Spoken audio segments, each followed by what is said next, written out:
दुसऱ्याला जास्त खर्च, रिक्स जास्त खर्च. हे आपलं आज नाही उद्या जरी आपल्या हक्काचं भांडवल आहे. तोडून घेऊन गेलं तर 2 रुपये जर कमी मिळेल जास्त, ती काय कोणाची हमी भाव नाही.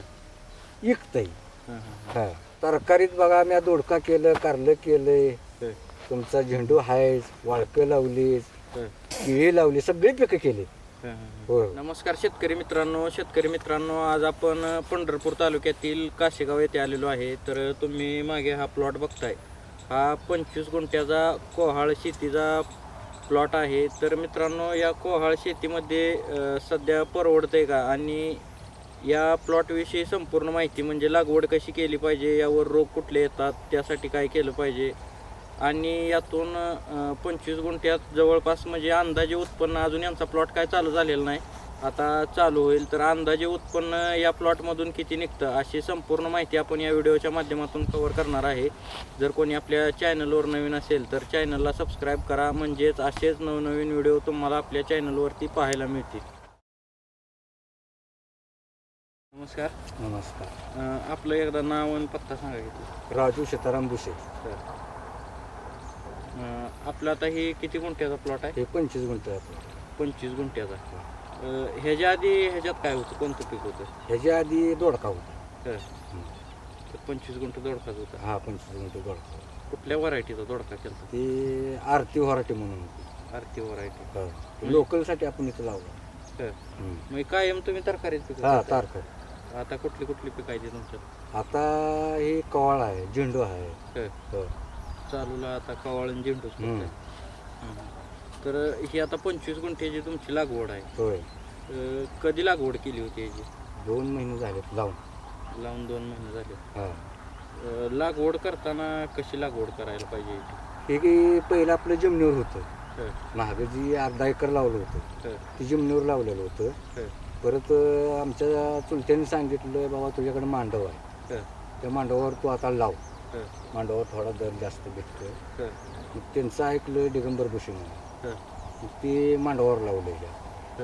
मग ह्याला काय केलं, शेणखत भरला, मल्चिंग केलं, परत बीट उचल, आणि मग ती अशी बांधत आपल्याला मांडवापर्यंत गेलो.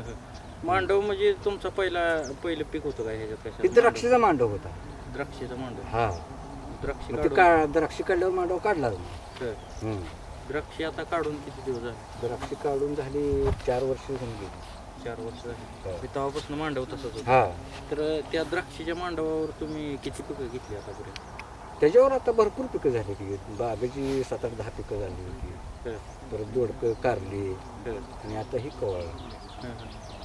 तर आता तुम्ही कायम तरकारीच पिकं करताय. तर बाकीची क्षेत्र आहे त्यात आपलं ऊस, मका ही वैरून असते.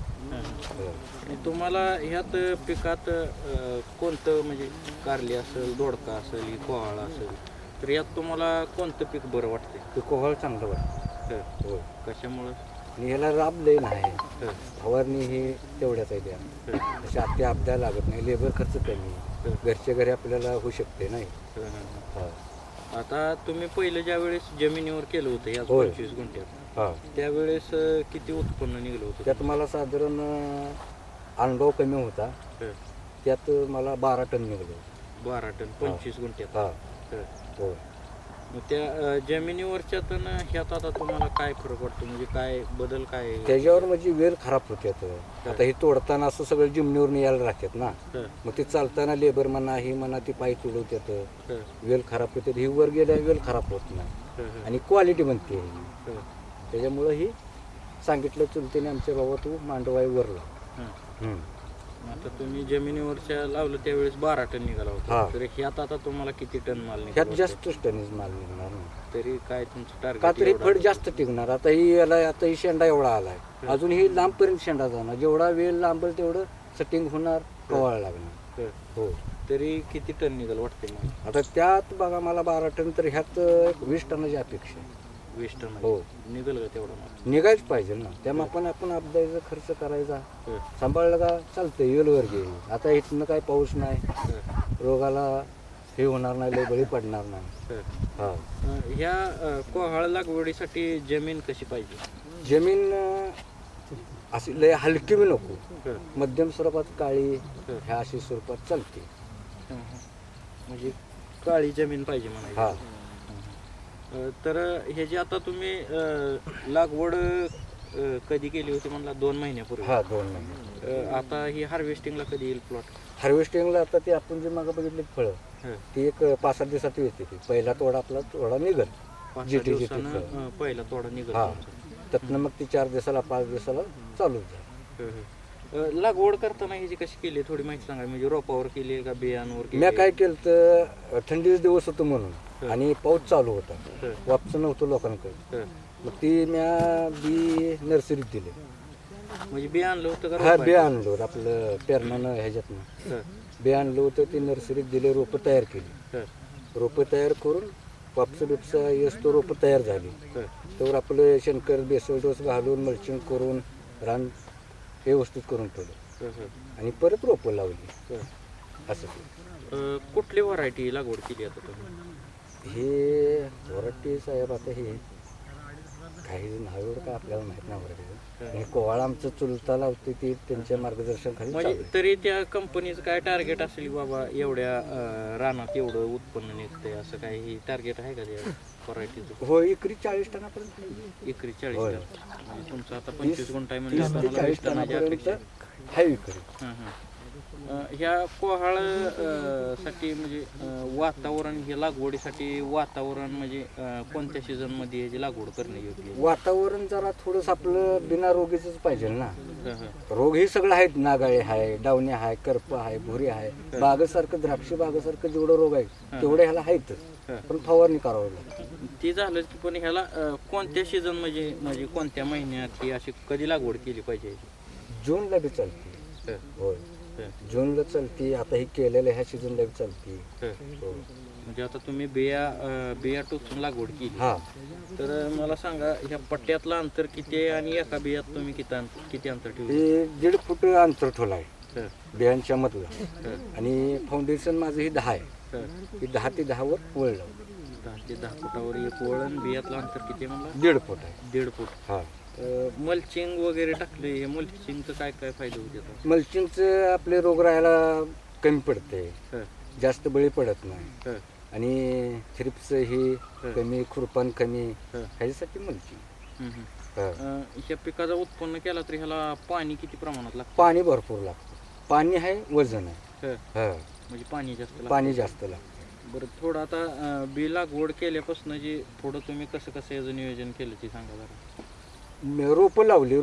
लावल्यानंतर 1-2-3 आपल्या ड्रिचिंग दिल्या ह्याला. होमिकचे असेल तुमचं 12-19 बुडा वाटत दिले.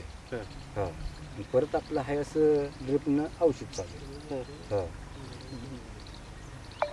आता तुम्ही लागवड केल्यापासून ही प्लॉट किती दिवस म्हणजे 2 महिने लागते चालू आहे. चालू व्हायला 2 महिने लागतात. हा आणि तिथनं पुढं प्लॉट चालतो किती दिवस? रोगराई जर लई झटकला तर 3-4 महिने चालतो. चांगल्या वातावरण थोडं खराब लागलं, मालकानं जर नाहीच व्यवस्थित सांभाळलं तर खराब बी लवकर होणार. हा म्हणजे 3-4 महिने प्लॉट चालतो. तरी किती दिवसाला तोडा घ्यावा लागतो याचा चालू झाल्यावर?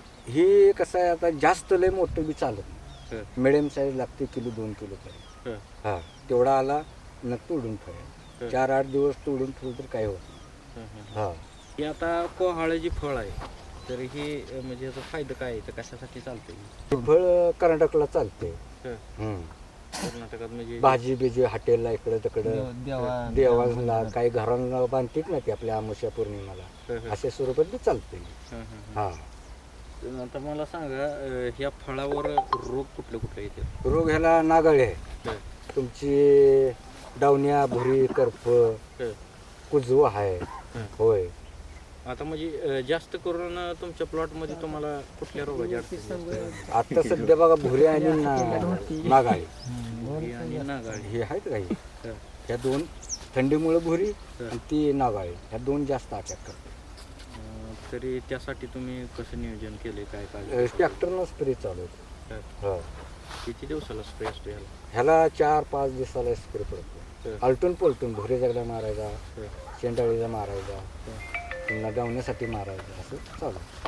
हो आता ह्या 25 गुंठे प्लॉटचा जर विचार केला हो 25 गुंठ्यासाठी तर तुम्हाला ह्या प्लॉटला लागवडीपासून ते आतापर्यंत खर्च किती झाला? आत्तापर्यंत माझा 35,000 खर्च आला. ही लेबर बांधणी सगळं, खतं बेसळ डोस मजुरी औषध रोपं. फवारणी रोपं 25 अजून गुंठ्याला चालू झाला नाही. 35,000 खर्च आला. हा आणि इथून पुढं अजून किती खर्च अजून येईल? मला एक 5,000 खर्च येतोय. 5,000. होय 40,000 रुपये चालू होस तर जाते. 40,000 चालू असतं मजूर सहित. सगळं सगळं सगळं आलं. हा मग परवडते का ही शेती होय, होय. त्या मानाने? अहो साधारण आता 10 रुपये जरी गेले तरी बी परवडते. पहिला जे तुमचा माल गेला म्हणजे ह्याच्या आधी जमिनीवर होतं हो जमीन 25 गुंठच होता ती पण. हा तर त्यात तुम्हाला खर्च वजा करता किती उत्पन्न राहिलं होतं? ते साधारण मला एक 1.5 लाख रुपये झालं होतं. किती महिन्यात? 3 महिने. 3 महिन्यात. हा मग प्लॉट कमी दिवस चालला का? कमी दिवस चालू. कमी दिवस चालू आणि खाल्ला ती पावसाळे प्लॉट होता. हं, लेबर तुडवून बिडवून ती याल ही आता कमी माजले हं, पावसाळ्यात जास्त माजते.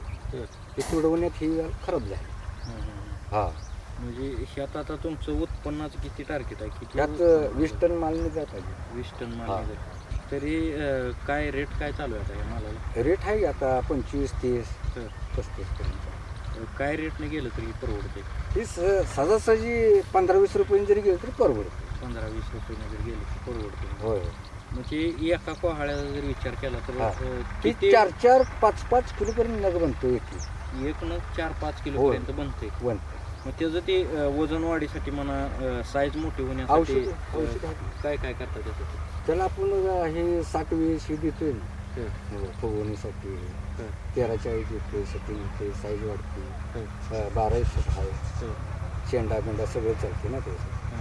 हा आणि त्यात काम काय काय राहतं म्हणजे असं बांधणी फोडणी हा काय काय ही ना आपला वेल वाढला का बांधायचं. राहतं? थापाटुपा असा टारणवर वर टाकायचं. ही शेंड खाली आल्या ती वर टाकायचं. हं, जसं लांबला असं खाली येते हं, पुरलं म्हणलं का वर टाकायचं. हं, हा आता ह्या वाही वरपर्यंत गेलं हं, तार सगळी पूर्ण मागली. ही खाली अजून ही पोचत नाही. ही पोचायला काही वर टाकून दिली. हं. ह्याचं मार्केटिंग कुठं करता तुम्ही? कुठे विकताय? मार्केटिंग हे पुण्यात, पुणे कर्नाटक. हं. हो. म्हणजे तुम्ही जाऊन विकता का व्यापारी घेऊन जाते? काय टायमाला व्यापारी येते ते काय टायमाला आपण जाऊन येतो. हं. हा तरी तोडा चालू झाल्यावर एका तोड्याला किती माल? हे 2 टन 1.5 टन 2.5 टन 4-5 3-4 दिवसाला 3-4 दिवसाला तोडायचं. हं. हा एका जास्त तोड्याला? अति मोठं होऊन बी चालत. हं, त्या हिशोबानं मार्केट लेवलच तोडायचं. हं. परवडते म्हणायचं हो शेती पडली. दुसऱ्या तरकारी पिका. होय दुसऱ्या जास्त खर्च रिक्स जास्त खर्च. हे आपलं आज नाही उद्या जरी आपल्या हक्काच भांडवल आहे. तोडून घेऊन गेलं तर 2 रुपये जर कमी मिळेल जास्त ती काय कोणाची हमी भाव नाही. विकतंय. हा तरी तुम्ही कोणती कोणती पिकं करताय तरकारी पिकात? तरकारीत बघा मी दोडका केलं, कारलं केलंय, हं, तुमचा झेंडू आहेच, वाळकं लावलीस, हं, केळी लावली, सगळी पिकं केली. हं, हं. हो ही पीक बरं वाटते हा. मला तुम्हाला. ठीक. एकदा तुमचं नाव आणि मोबाईल नंबर सांगायचं. माझं नाव राजू सीताराम भुसे, काशीगाव राहणार, जिल्हा सोलापूर, तालुका पंढरपूर. मोबाईल नंबर सांगा. 95 45 हं. 11 82 38. धन्यवाद.